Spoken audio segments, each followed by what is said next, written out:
नमस्कार दोस्तों, मैं अंकुर उपाध्याय स्वागत करता हूं आप सभी का एक बार फिर से अपनी नई वीडियो में।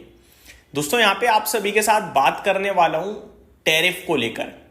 वीकेंड के दौरान दोबारा से चर्चा गर्म हो चुकी है टैरिफ को लेकर, जहां पे ये अनुमान लगाने लगा है बाजार की एक बार फिर मुलाकात होगी प्रेसिडेंट ट्रंप और प्रधानमंत्री मोदी जी की, जहां पे टैरिफ को लेकर विचार किया जा सकता है और कम से कम ये जो एडिशनल 25% का टैरिफ भारत के ऊपर लगा है ये हट सकता है। इन केस ये बात होती है, ये टैरिफ हटता है तो कहां पॉजिटिविटी आएगी, बाद की बात छोड़ो, कल की सोचते हैं। दोस्तों जब भी टैरिफ को लेकर नेगेटिविटी आएगी या पॉजिटिविटी आएगी तो कुछ चुनिंदा सेक्टर्स हैं जिन पे फोकस रहेगा, क्योंकि वीकेंड के दौरान डेवलपमेंट काफी पॉजिटिव साइड पे हुए हैं, तो हो सकता है कल आपके लिए यही स्टॉक्स, यही सेक्टर्स कमाल करते हुए दिखें। तो कौन से हैं वो सेक्टर्स, उसके बारे में मैं आप सभी के साथ बात करता हूं, क्योंकि अभी टैरिफ को लेकर डायरेक्ट तो कोई न्यूज है नहीं।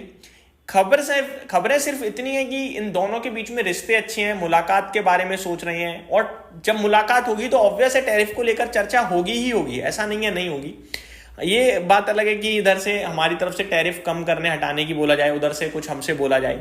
अब दोनों के जो मत है वो मिल जाए तो हो जाएगा, नहीं मिले तो फिर से प्रॉब्लम वैसी की वैसी ही रहेगी। लेकिन क्योंकि बाजार होप पे ट्रेड करेगा, तो होप मेरे को लगता है दो तीन जगह आपको दिखनी चाहिए। एक टेक्सटाइल, दूसरा श्रिम्प स्टॉक्स। ये दो क्षेत्र ऐसे हैं जो डायरेक्ट इंपैक्ट खाते हुए दिखे हैं टैरिफ की वजह से, और इन दोनों में ही गिरावट देखी आप सभी ने रिसेंट डेज में। ये दोनों मुझे लगता है कल उछल सकते हैं, चाहे श्रिम्प स्टॉक्स हो चाहे फिर आपके लिए टेक्सटाइल स्टॉक्स हो। तो यहां पे हमें डेफिनेटली फोकस रखना ही रखना चाहिए। और अब मैं आपके साथ थोड़ा और डिटेल में अगर शेयर करूं कि मैं ऐसा क्यों आपके साथ शेयर कर रहा हूं। नोमुरा कह रहा है कि नवंबर तक एडिशनल टैरिफ भारत से हट सकता है। 26 तारीख को मलेशिया में एशियन समिट में हो सकता है प्रधानमंत्री मोदी जी और ट्रंप साहब दोनों मिलते हुए दिखें, जहां पे दोबारा ही चर्चा हो सकती है। और तो और अभी वीकेंड पे जब प्रेसिडेंट ट्रंप ने कमेंट करा तो उन्होंने कहा कि दोनों के संबंध बहुत अच्छे हैं, प्राइम मिनिस्टर एक ग्रेट लीडर हैं, प्रधानमंत्री मोदी जी हमारे अच्छे दोस्त हैं, और हम जल्दी ही मिलने के या डिस्कशन करने के लिए बात करेंगे।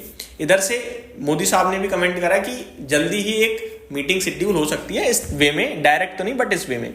तो ये सारी चीजें काफी पॉजिटिव साउंड हो रही थी। इस बीच में कल व्योन टीवी की तरफ से खबर आई कि president Trump and Modi expected to meet in Malaysia on 26 October, जैसा कि मैंने अभी आपको बताया। तो ये कुछ बड़ी चीजें हैं जो मेरे को लगता है काफी पॉजिटिव प्ले आउट कर सकती हैं। वहीं दूसरी तरफ अगर संबंध अच्छे हैं या चीजें अच्छी हैं तो आईटी क्षेत्र भी रडार पे रहना चाहिए। अब आईटी क्षेत्र के लिए सिर्फ इतना कहूंगा, अश्वनी वैष्णव की तरफ से कुछ खबरें आ रही हैं, कुछ कमेंट्स आ रहे हैं। India offers policy stability amid global turmoil, says Ashwini Vaishnaw amid India US tariff tension. साथ ही साथ इन्होंने ये भी कहा है कि वो लगातार यूएस कंपनीज के साथ बातचीत कर रहे हैं सो दैट इंडिया की आईटी जॉब्स प्रोटेक्ट करें। India engaging with US global firms to protect IT jobs. तो यहां पे पूरी तरीके से आईटी को सपोर्ट की बात चल रही है, तो आईटी में भी कल पॉजिटिविटी दिखनी चाहिए। तो ये सारी चीजें हैं जो मुझे लगता है अच्छा होगा। अब अगर आप नोटिस करें तो आईटी के लिए अश्विनी वैष्णव साहब पूरी कोशिश कर रहे हैं बचाने की।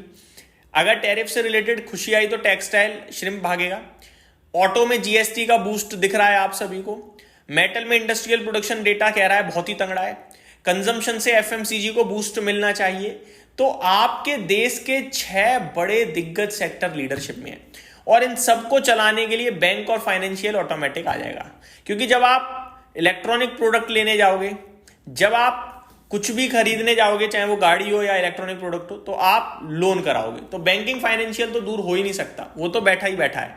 तो मेरे हिसाब से जब इकोनॉमी में इतना कुछ आपको दिख रहा है तो फिर आपको क्यों भरोसा नहीं हो रहा बाजार के ऊपर। अब और बात बताता हूं आपको, जो हमने रेट कट देखा था भारत में लगभग 2 पॉलिसी पहले आई थी, उसमें सीआरआर कट भी आया था 100 बेसिस पॉइंट का।